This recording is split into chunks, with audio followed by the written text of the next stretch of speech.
नमस्ते और इस चैनल पर आपका स्वागत है। आज हम भारत में दो अहम विषयों नागरिकता संशोधन अधिनियम CAA और राष्ट्रीय नागरिक रजिस्टर NRC के बीच के अंतर को समझने की कोशिश करेंगे। ये दोनों ही विषय अक्सर भ्रामक साबित होते हैं।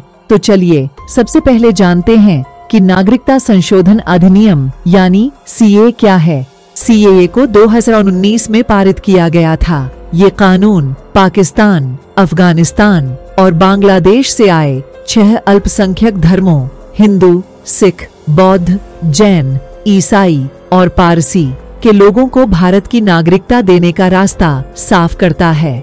इस कानून के पीछे ये सोच है कि इन धार्मिक अल्पसंख्यकों को अपने मूल देशों में धार्मिक उत्पीड़न का सामना करना पड़ा है और भारत उन्हें शरण दे सकता है। गौर करने वाली बात ये है कि CAA सिर्फ उन्हीं लोगों पर लागू होता है जो 31 दिसंबर 2014 से पहले भारत आ चुके थे। इन दोनों के बीच का अंतर मूल रूप से 4 चीजों पर निर्भर करता है: उद्देश्य, लाभार्थी, कार्यान्वयन और समय सीमा।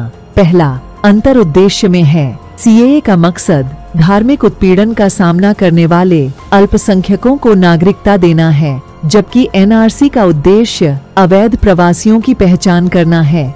दूसरा पॉइंट है अंतर लाभार्थियों में है। CAA सिर्फ पाकिस्तान, अफगानिस्तान और बांग्लादेश से आए खास धार्मिक अल्पसंख्यकों पर लागू होता है, वहीं NRC सभी निवासियों पर लागू होगा, उनकी धर्म परवाह किए बिना। तीसरा अंतर कार्यान्वयन में है। CAA पूरे भारत में लागू है, जबकि NRC अभी तक राष्ट्रीय स्तर पर लागू नहीं किया गया है। चौथा पॉइंट है अंतर समय सीमा में है। CAA 31 दिसंबर 2014 से पहले भारत आए लोगों पर लागू होता है, जबकि NRC में कोई समय सीमा निर्धारित नहीं है।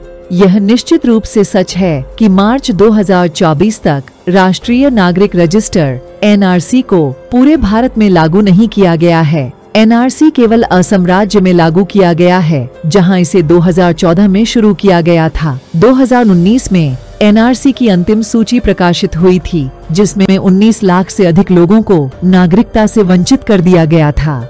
इस सूची को लेकर कई विवाद हुए हैं और कई लोगों ने इसे चुनौती दी है। NRC को पूरे भारत में लागू करने की कोई निश्चित तारीख नहीं है, पर खूब चर्चा हो रही है। चलिए बात करते हैं इसकी संभावित परिणाम के बारे में। NRC को पूरे भारत में लागू करने से लाखों लोगों को प्रभावित हो सकता है, जिनमें प्रवासी, गरीब और अल्पसंख्यक शामिल हैं। NRC के कार्यान्वयन से सामाजिक तनाव और अशांति बढ़ सकती है। NRC की वैधता और निष्पक्षता को लेकर भी चिंताएं हैं। अगर आप UPSC, SSC, NDA, RRB जैसी परीक्षाओं की तैयारी कर रहे हैं और सटीक और महत्वपूर्ण सामान्य ज्ञान की आवश्यकता है, तो हमारे चैनल 1 मिलियन GK को सब्सक्राइब करें और हमारे साथ जुड़े रहें। हम निश्चित रूप से आपकी परीक्षा की तैयारी में मदद करेंगे और आपके सामान्य ज्ञान को मजबूत और सुरक्षित बनाएंगे।